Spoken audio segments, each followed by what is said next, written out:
gooide. Maar eerzucht heeft de man geboren in Denekamp altijd vergedreven. Heeft het moeilijk met schakelen hier. In de laatste toer, maar dat zegt hij ieder jaar, haalt Joop een voldoende, een dikke met 9-18.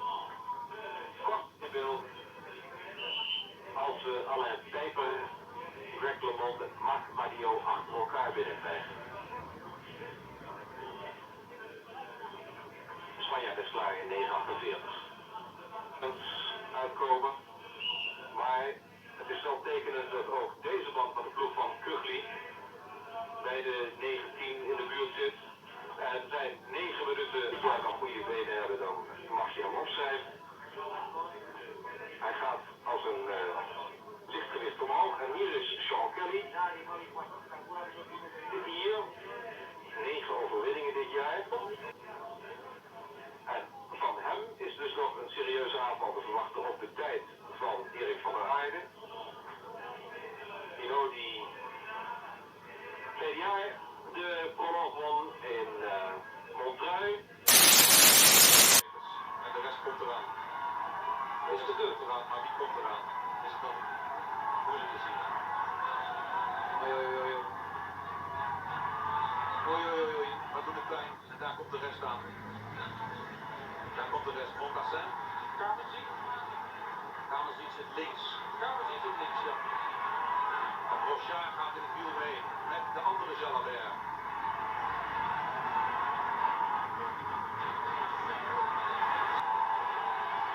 Nicolas Jalabert kon het niet waarmaken. Daar, Brochard met de andere Jalabert. En met Rebelli. Dan vallen ze bijna stil. Sabel helemaal rechts. Jalabert in het roze.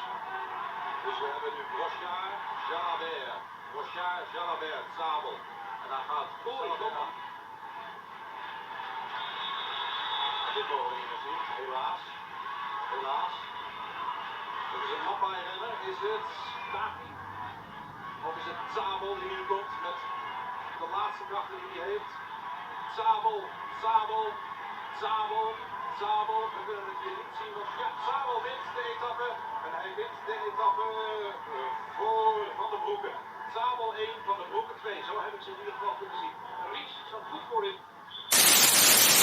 29 juin 2003 pour les championnats de France de cyclisme sur route sur le circuit de Plumelec à faire 16 fois avec notamment l'ascension de la côte de Capital. Et il y a plusieurs groupes qui sont constitués derrière l'homme de tête puisqu'il est parti à 90 km de l'arrivée. Vous le voyez ici, il s'agit du coureur de la formation de la Brioche La Boulangère, Didier Rousse, dossard numéro 28. Il reste 2 km et Didier Rousse grimpe l'unique ascension, la dernière de la journée pour lui, de la côte de Cadoudal. C'est cette dernière montée, il va monter en grimpeur avec l'énergie du désespoir. Et ben non, parce qu'il va remporter ce titre de champion de France derrière. Richard Virenque profite de cette ascension pour se détacher du groupe de chasse et aller chercher la médaille d'argent. Et Didier Rousse, lui, va remporter ce second titre dans sa carrière de champion de France en hommage à Fabrice Salançon, son équipier décédé à 23 ans, un mois auparavant. Et vous allez voir qu'il va montrer le ciel avec ses doigts, un hommage à son jeune équipier. Et quel exploit quand même, 90 km en solitaire, il a résisté à des Virenque, à des Salmon, à des Algan, à des Christophe. Grande victoire pour Didier Rousse à Plumelec. Derrière, Richard Virenque prend la médaille d'argent à 33 secondes. Déception pour le grimpeur français de la Quick Step. Et derrière, eh bien, c'est Patrice Algan qui lance le sprint. Salmon n'arrive pas à déborder le grimpeur de la formation Jean Delatour. Et c'est donc la médaille de bronze pour Patrice Algan. Derrière, surtout se sacrifier. Il avait indiqué de rose, Stéphane Schumacher. Ça va revenir, il est loin de l'arrivée encore. Déçu de Regardez qui sort, regardez la Kim Kirchen rejoint, battu par Alejandro Valverde qui a décidé de porter toute le poids de la course sur lui, le coureur espagnol, champion d'Espagne dimanche dernier, qui est en train de remporter la première étape du Tour de France 2008. Il a posé sa patte sur à 30 km, ils étaient repris notamment par le Briochin David Lelay. En cette fin de course, c'est bien un Australien qui a fait le spectacle. Wesley Sulzberger s'envolait, l'ancien vice-champion du monde des espoirs, creusait l'écart et gagnait avec beaucoup de facilité.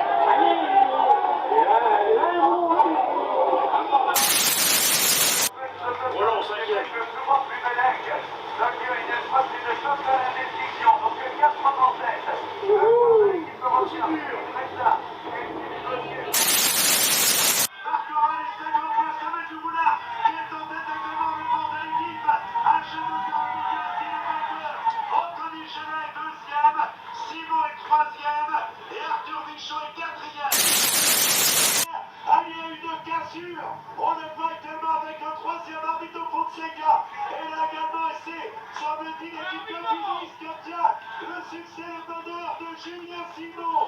Le vainqueur de Martinez est deuxième. And were the first to reach the finish line under the third BMC versus Sky and Gowder versus Broom with a fourth.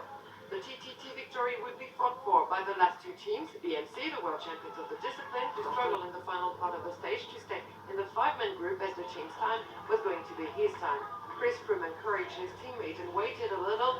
The British team was less than a second off BMC at the finish of the stage 9, 6/10 of the second exactly, but it wasn't. Avec une équipe G2R mondiale, intraitable qui va obtenir la victoire et le bonheur d'Alexis Villarmos, vainqueur de l'épreuve, le deuxième, et donc Julien Simon. Il est lancé de loin, le peloton est remonté, personne n'a réussi véritablement à se détacher. Dans le final, il y a vraisemblablement en première ligne la silhouette de Dumoulin. On retrouve les portes de l'équipe MDJ au repas. Le maillot de la semaine Dumoulin qui fait l'effort au centre et qui s'arrache littéralement dans le final et qui s'impose devant Alexis Villarmos. C'est difficile de finir en solitaire ici. C'est Merckman qui amène le sprint. Gianni Mersman qui fait le travail sans doute que Philippe Gilbert il le cherche, Gianni Mersman. Et il n'est pas là, on va avoir un sprint à droite de la route.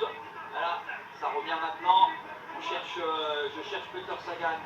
Il est là, en deuxième position dans la route de Thibaut Renaux. Julien Alaphilippe, attention, après le virage, il faut produire l'effort. Il va vite, Julien Alaphilippe, il va être sur le Dumoulin podium. aussi, Et ça Dumoulin. me connaît bien, mais c'est Dani Morano qui emmène pour l'instant devant Peter Sagan. Dani Morano, Peter Sagan, bien sûr. Peter Sagan qui gêne à droite de la route et qui va sans doute s'offrir après un titre. Le champion du monde assumer son rôle de super favori.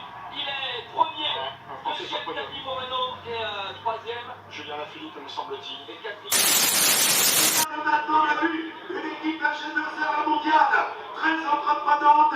On va découvrir en même temps qu'on n'a pas eu l'information que les ports de l'équipe G2R vont aller chercher la victoire. Et oui, le meneur donc pour les casser, bien on s'en le dit, Alexis Villarmos. Deuxième position qui va tenter de revenir en trappe Squalone. Elle a également toujours Errada en tête. Ça va être Dumoulin qui tente de passer. Dumoulin, le port de l'équipe G2R mondiale qui attaque au milieu de la route. Et Pasqualone qui revient. Et la victoire est donc pour les portes de l'équipe.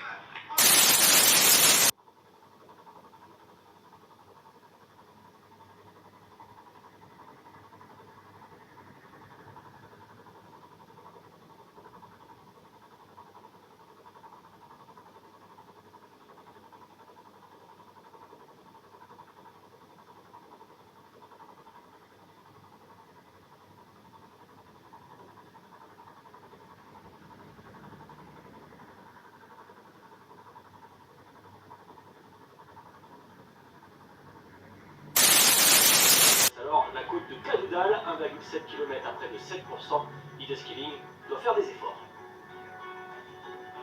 Voilà, regardez, on retrouve Ideskilling évidemment qui va tenter d'aller chercher les points et personne ne va lui contester ce point, Laurent. Non, c'est bien pour ça qu'il est présent dans l'échappée, tout le monde le savait, tout le monde l'a compris et c'est le seul, de toute façon, qui peut tirer profit à ce niveau-là. Le scaling de la Boransgro est trop court pour continuer au sein de l'échappée, décroche avec le sentiment du devoir accompli. Ils vont se battre pour la victoire d'étape et dans la dernière montée de Canoudal, malgré les encouragements de ses supporters, Pierre Thierry tombe sur plus fort avec Nolan Mahoudo qui réussit une magnifique opération.